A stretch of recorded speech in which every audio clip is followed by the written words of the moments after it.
Hello everybody, and I hope you're all safe and well and managing in these strange and unusual times. And I also hope you've all had a fantastic Easter break and are looking forward to the next couple of weeks of online teaching with us as well. So today's session is just going to be a video that's entirely centered around your assessment, your Part 2 assessment for Marketing Fundamental modules with me. So the purpose of this video is to give you an in-depth look of what I'm looking for in terms of the assessment, so you're as prepared as possible. We've covered all the content for the module, so there's no need for any more formal teaching in the way that we've had prior to Easter. What we will do for the remaining week is have drop-in sessions, so I'll be available during the normal lecture times on a Thursday, and I'll be sitting at my desk wired into Microsoft Teams waiting for your call. So if you want to join onto a call at that point, I can take a look at your works, your drafts, etc., and provide you with some extra support during these unusual times. Probably the most important piece of information I'm going to give you today is about the extension to the assignment. So with everything that's going on lately, I think it's important that we give you a little bit of extra space in order to complete this assignment to the highest possible standard. So initially this was to be due in on Friday the 24th of April. So we've extended this until midnight on the 8th of May, Friday the 8th of May. So this will give you plenty of opportunity to finesse and keep working on your final assessment for this module. And again, part of the reasoning was to provide you with some extra time as well as extra support from me. So please make sure you do get in touch, show me your drafts of your work, and I'll be able to keep on helping you improve this to the best of your ability and give you the opportunity to score well. So, as I say, welcome back to everybody. I hope you've had a great break over the Easter and managed to recharge the batteries a little bit.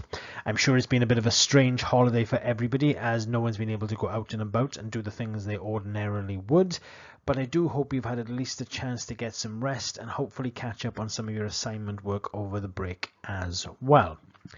Most importantly, we're concerned about your health and well-being during this difficult time. So if you do have any questions or anything at all you need to know more about or any additional support, please do let me know. So you can drop me an email directly or contact me via Microsoft Teams.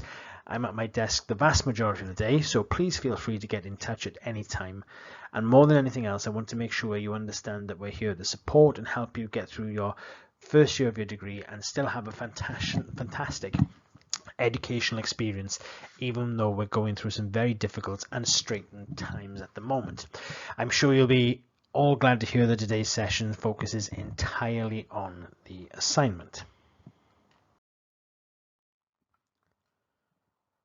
So, as I mentioned earlier, today's session will just be a video session, mostly because this can be quite quickly condensed into something useful for you guys to take away and have a look at and utilize as a tool to improve your assignment. But what I also want to do is for you to watch the video and think of any questions you've possibly got and send those over to me in an email in the next 24 hours.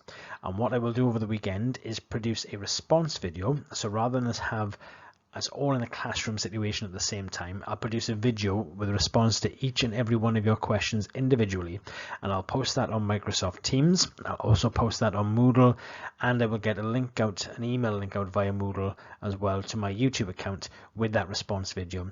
So hopefully you'll be well equipped and well prepared to get the submission in little over a fortnight's time. So firstly, what I'm going to do is just walk you through the assignment and talk you through the brief, which is as follows. So we've got task 1B, which is worth 50% of the overall mark. Okay, so as a group, you are required to create a blog using a platform of your choice as part of the promotion activity for your chosen project. You will need to publish between 6 and 10 blog posts, which should be approximately 2,000 to 3,000 words in total. These blog posts should convey the aims and objectives of your project whilst also engaging the target audience. The audience will depend on your particular project. The blog posts do not have to be written in a formal academic style, but they do need to include key elements of marketing theory in relation to planning, development, and execution of your communications. Please remember that these blog posts are public. Please ensure that all public communications are appropriate and professional. You should also develop mechanisms for developing a dialogue with your audience through encouraging them to ask questions and leave comments. Each member of your group must submit at least 2 blog posts. You will need to include your name on each of these posts and on your final submission. A final copy of all posts will then be required to be uploaded on Turnitin in a Word document by the submission deadline, which we've already covered is now the 8th of May at midnight. So note well, each component task is worth 40% of the module marks. You've already submitted your task 1A, which is your poster.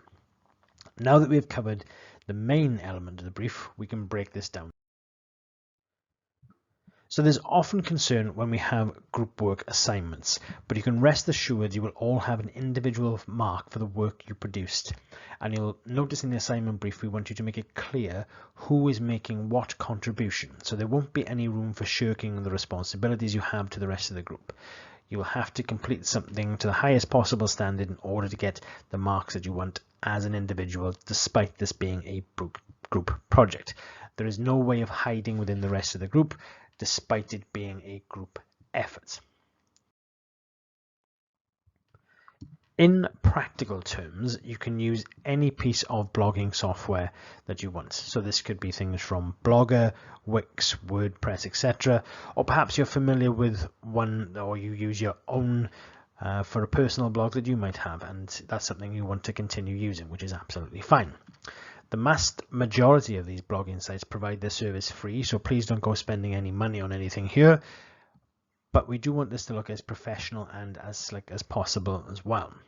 Don't be worried or intimidated by the software. Most of these are very intuitive and very straightforward, and they have a very shallow learning curve. So you should be able to familiarize yourself with the blogging software within 20 minutes or half hour or so before you start inputting the information. This is nothing more complicated than using Facebook or Twitter, so don't worry about this particular element of the assignment. It'll be very straightforward. So what we're looking for here is between 6 and 10 blog posts in total. So you need to divide these up between your group, and again get a roughly equitable spread of the work here. So with this being 3,000 words, and if we are looking at the maximum of 10 blog posts, these should be around 300 words each individual post, which is a little more than a side of typed A4. So not a huge amount of work if you're dividing this up in your groups. Perhaps you're looking at 2 blog posts, 600 words is not a huge amount. So we do want to make sure this is quality over. In a very similar vein to assignment 1, this is about conveying the aims and objectives of your project. And again, in quite a similar vein to the presentation needs to hit the target audience for your project. So as was mentioned in the assignment brief, this doesn't necessarily have to be in an overly academic style of writing. It can take on a little bit more loose and casual style than you will get used to in your further academic writings in the years to come. However, it's still important to note that you need to have the appropriate background and theory, despite the tone of this being slightly less academic than it ordinarily would be. As for instance, when you're writing in an academic style, you ordinarily wouldn't use contractions, so you would say does not rather than doesn't. Similarly, in a purely academic writing, you wouldn't use first persons or second persons, so you wouldn't use terms like I or we. You would use something like the author. However, for these blog posts, it's a little bit more casual, so feel free to use things like I and we, the team, the group, etc.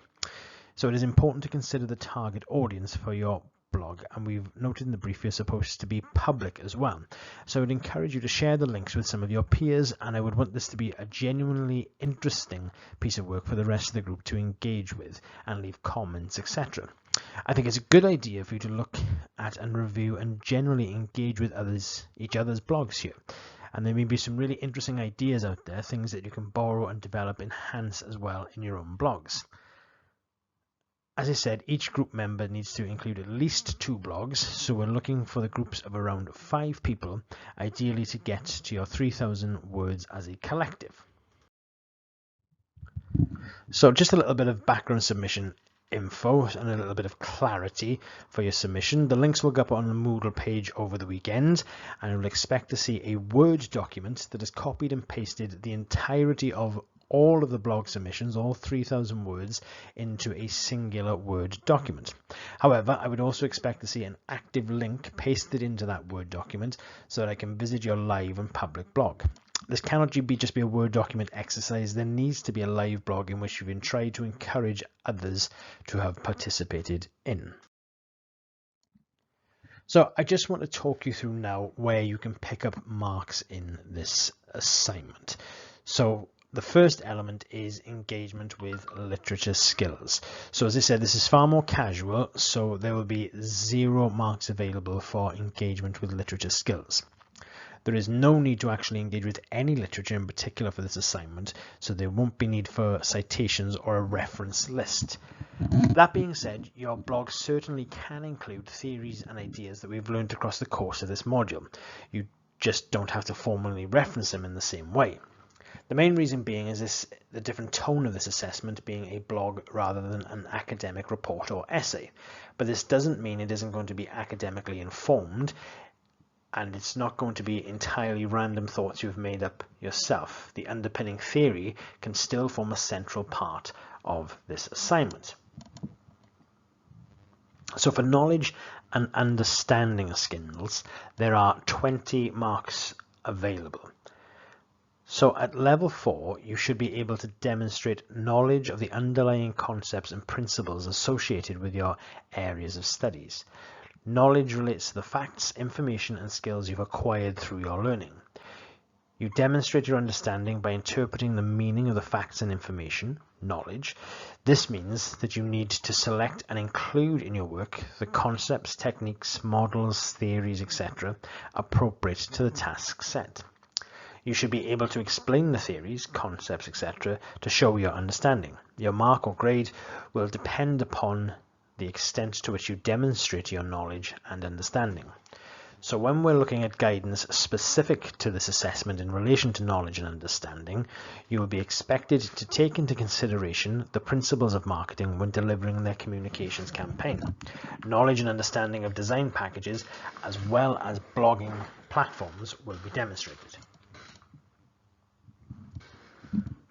For cognitive and intellectual skills, in a very similar vein to the engagement with literature, there are no marks available, so we don't need to labour on that. For practical application skills, there are 30 marks available. So at level 4, you should be able to apply the basic underlying concepts and principles to evaluate and interpret these within the context of your area of study. You should be able to demonstrate how the subject-related concepts and ideas relate to real-world situations and or practical contexts. How do they work in practice? Will you deploy models, methods, techniques, and or theories in that context to assess the current situations? Perhaps to formulate plans or solutions to solve problems or to create artifacts.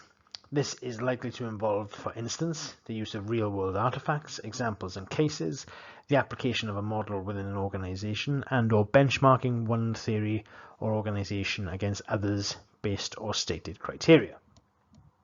In terms of guidance specific to this assessment, blogs and posters are tactical communication tools, and therefore you should consider the way in which you design your blog and poster, as well as the tone of voice and content used.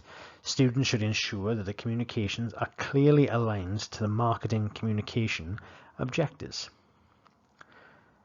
For transferable skills for life and professional practice, this is where the lion's share of the marks are, as there are 50 marks available. So your work must provide evidence of the qualities and transferable skills necessary for employment, requiring the exercise of some personal responsibility. This includes demonstrating that you can communicate the rest of your results, study, work accurately and reliably, and with structured and coherent arguments, that you can initiate and complete tasks and procedures, whether individually and or collaboratively. Fluency of expression, clarity and effectiveness in presentation and organization. Your work should be coherent and well structured in presentation and in organization. So when we are looking at guidance specific to this assessment, The blog post can be written in a less formal style than would be expected from an academic essay, for example.